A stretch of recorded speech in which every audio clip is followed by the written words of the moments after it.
Amen. Thank you very much, Kemi, for that. And thank you, Kate, for that beautiful reading. And Clive, I thought that was brilliant, the way you presented that. Thank you very much. Church, it's been a long time that I've seen many of you. It's really good and awesome to be with you today. I'm so happy to be sharing with you this morning. So this morning, I'm going to be speaking on a topic, empathy and compassion in times of crisis. Empathy and compassion in times of crisis. While empathy refers more generally to our ability to take the perspective of another or step into another person's shoes and feel the emotions of another person, compassion is when those feelings and thoughts include the desire to help, to take action. So that's what I'm going to be sharing on. Thank you, Kate, for that wonderful reading. And from that reading from Matthew, verse 13 says, when Jesus heard what had happened,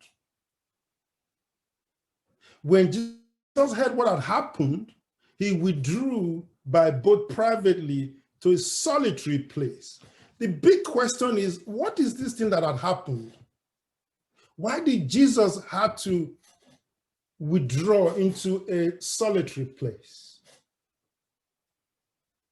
And I'm going to quickly go and unpack that because, and I think a lot of people refer to this day as one of the most difficult days Jesus had in his ministry. But the reading that Kate read does not include that because it started from 13. But from verse 1 to 12 explains what had happened. And now, I guess we all remember John the Baptist. John the Baptist was the forerunner of Christ, introduced Christ's ministry, was a cousin to Jesus. They worked closely, and many came to know Jesus through his John Baptist ministry. He baptized Jesus. And so they were very close. But it happened that Herod killed John the Baptist. And not in a gruesome manner, in a way that it would be hard to explain to many people why anyone would murder like that. It was terrible. And the news came to Jesus. And of course, if you were in Jesus's position, you will be distressed. You will be, and Jesus, when he heard what had happened, he withdrew by boat privately to a solitary place because he's just heard the death of a closed one, a cousin, a forerunner, and somebody who had worked closely with him in ministry. But that reading goes on to say, so hearing of this, the crowds followed him on foot from the towns. When Jesus landed and saw a large crowd, he had compassion. So there is a bit of empathy and compassion. And Jesus heard the death of John the Baptist. Of course, that was devastating news for him. He had to look for a place. And as he was doing that, many came to him. He saw, he felt, he experienced, and he knew that they needed to experience. They needed him. He had compassion. And of course, he taught them, and it got to a point, the disciples saw that it was getting late in the night, and they wanted the people to go away and find food, but Jesus said, no, we are going to feed them. Now that's what I want to share with us today. And today who would have thought that for will be all isolated, be at home for a whole year. All of us. I'm sure when I was in London, I experienced on one of our streets in Collierswood what you call a sinkhole. I'm not sure how many of us have seen a sinkhole on our roads, on our streets. You usually on the road, you drive past that place every day, it's flat, and every morning and then one morning you wake up and there's a big hole at the center of the road. One part has collapsed. That collapse did not just happen that day, it's been developing underneath. And likewise, in lives, in homes, in families, in governments, in our world today, we do experience sinkhole. You see an individual, a family, you think everything is going well with them, but suddenly something happens that makes you wonder, what was that? Sometimes you see businesses carrying on as if they are healthy. Something happens, they collapse. There were pre-existing conditions. Sometimes you see, even in our world, for a long time, we carried on thinking we could be healthy in a world that is sick. But the pandemic has brought home how important it is to work for a healthy world. We're living in a time of trials, but there are differences between normal and challenging times. There are differences between normal times and challenging times. During normal times, as you'll agree with me, most people, they do not reveal themselves. You know, we smile in normal times. You say the right things. You are able to hide your emotions without having to show who you and we really are. But in crisis period, we have to choose. And in choosing, we reveal our hearts. And of course, in history, when people's hearts are and humanity goes through terrible times, of what will restore them, what will bring them back, what will heal them. In a moment of crisis, you can get both the good, the bad. People reveal themselves as they are. Some will serve others by volunteering and being a good neighbor. And also some will get rich of other people's crises and needs. Some, they will move out to meet others in new and very creative ways.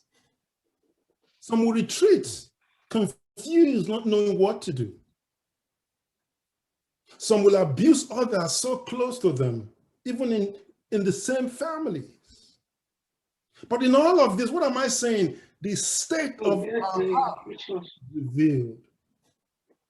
is revealed. Not only individuals whose hearts are tested, but countries, national governments.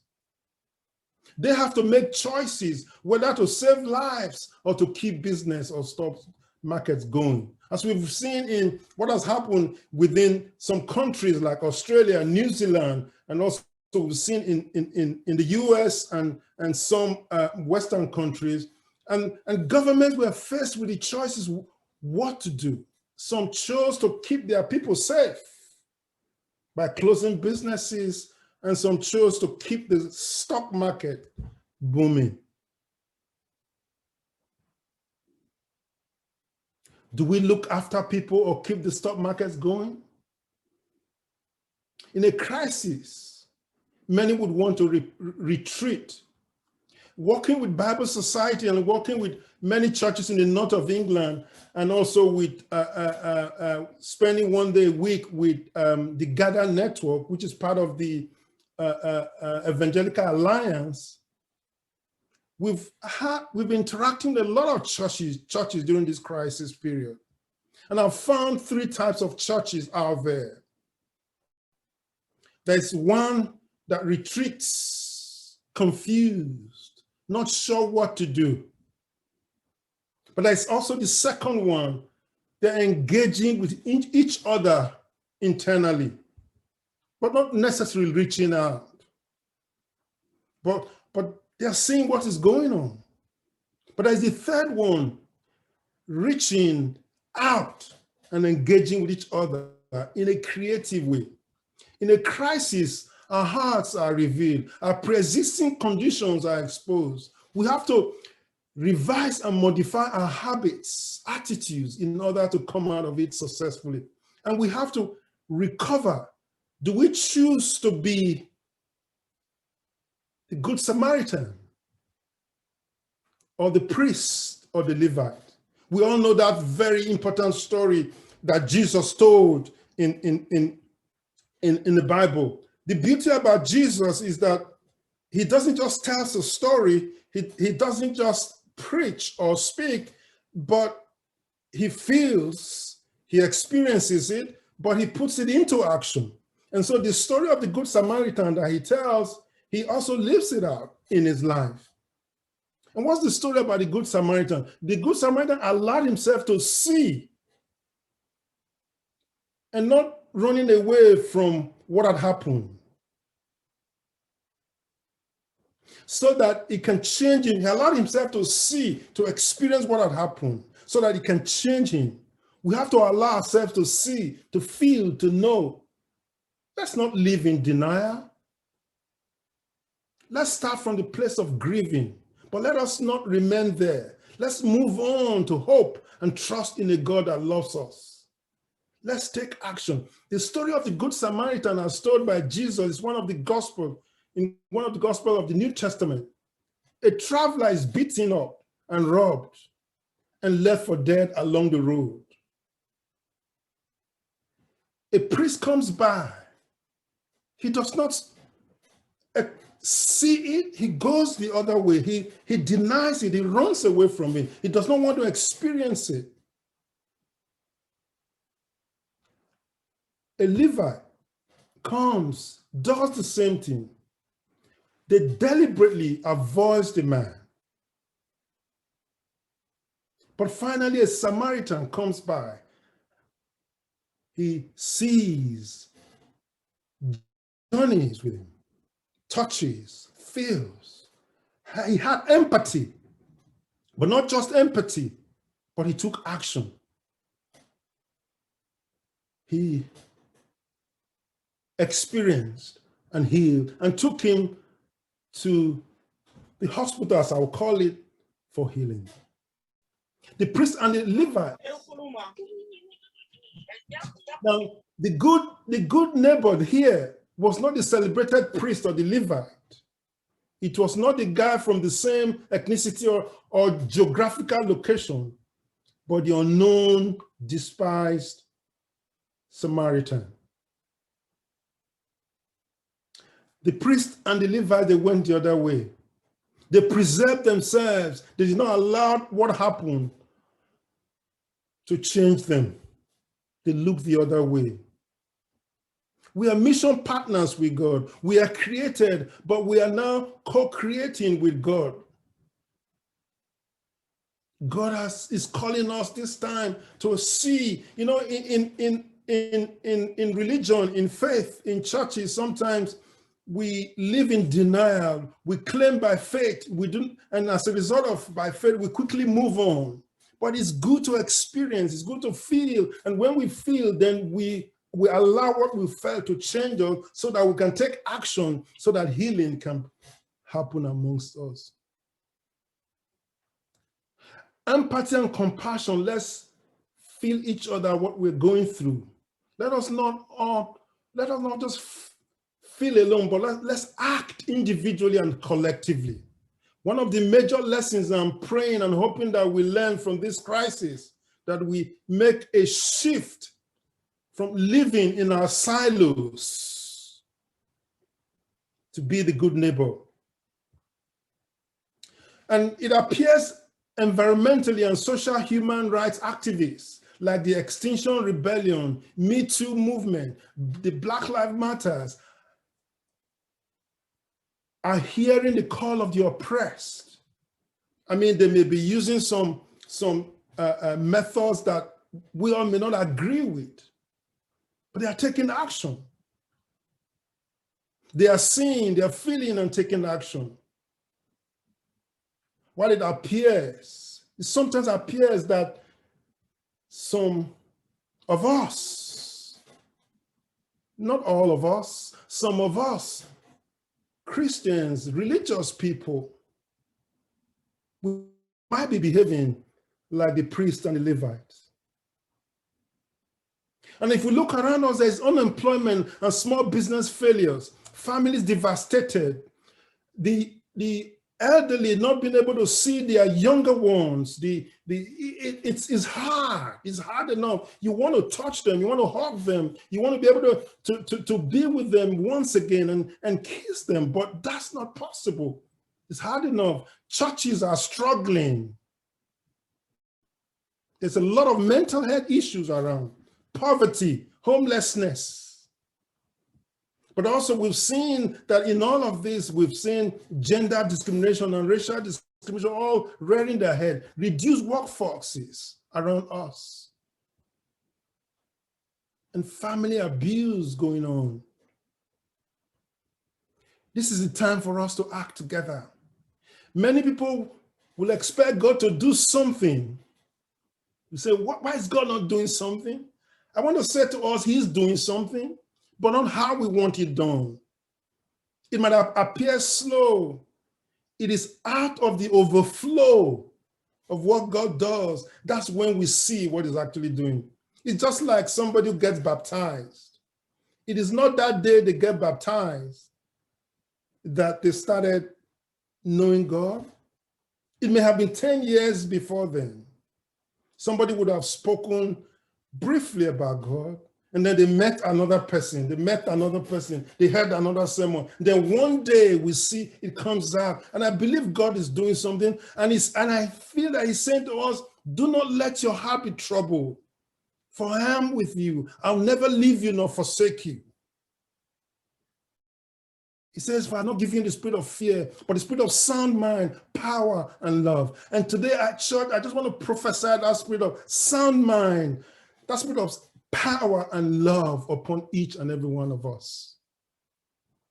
And if you look at that story where Jesus feeds 5,000, over 5,000, he uses 5 loaves and 2 fish.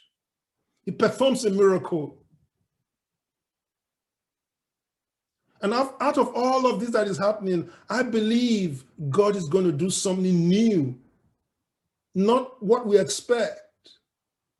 He's going to do something really new for us. And I believe he wants us to build a world where everyone feels they belong. And secondly, another major task is to help in the delivery. To help in delivery for a project I'm currently working on with the Gather movement, with Bible Society is partnering with the Gather movement, is on movement for recovery, which is a church's response to the pandemic crisis, which is often referred to as the worst catastrophe since the end of Second World War. What does movement for recovery entails? It is to harness together the extensive work that Christians undertake. It's been discovered that Christians have more volunteers, church buildings, and resources to actually make this happen.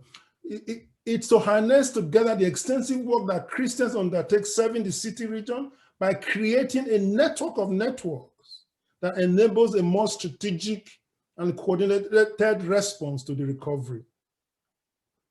I remember last year in August when we were having a conversation with Andy Bonham and his team, churches were asked to get their act together. What Andy said was, they want to work with churches, but the problem is they don't know who to talk to, because you've got the Catholics, the Anglicans, the Methodists, the Baptists, the Pentecostal, and it can be confusing. And so that's one of the reasons we, as churches, we need to get our act together at this time. But it's also about celebrating what is already going on across many churches, charities and individuals. I know Memorial Community Churches, you're already doing quite a lot when it comes to social action. I want to encourage you, continue to do what you love and do best. And even at such a time like this, let's work with other groups. Let's work with other people.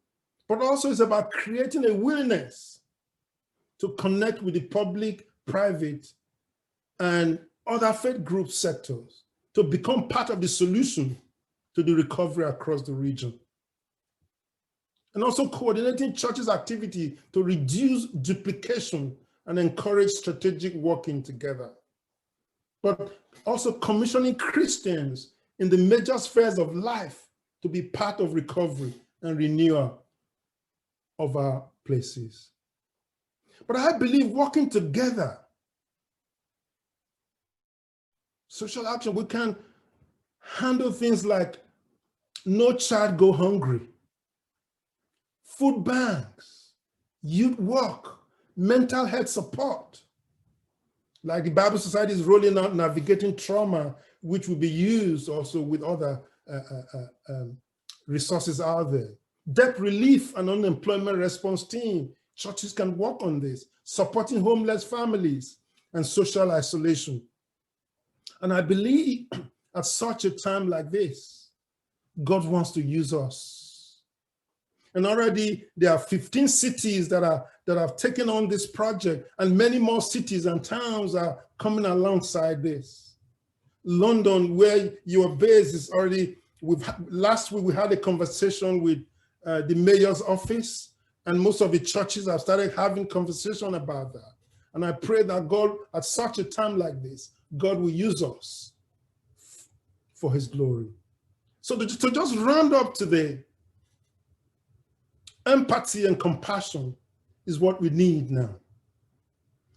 We need to allow ourselves to see, to feel, experience, and not run away from it, not deny it. But let's not stop there. Let's take action. Let's take action together. And I believe God is with us and that we can do this together. We can make this happen. I pray that God will, just as St. Paul said, for I can do all things through Christ that strengthens me. And I pray at such a time like this, we can do all things through Christ that strengthens us.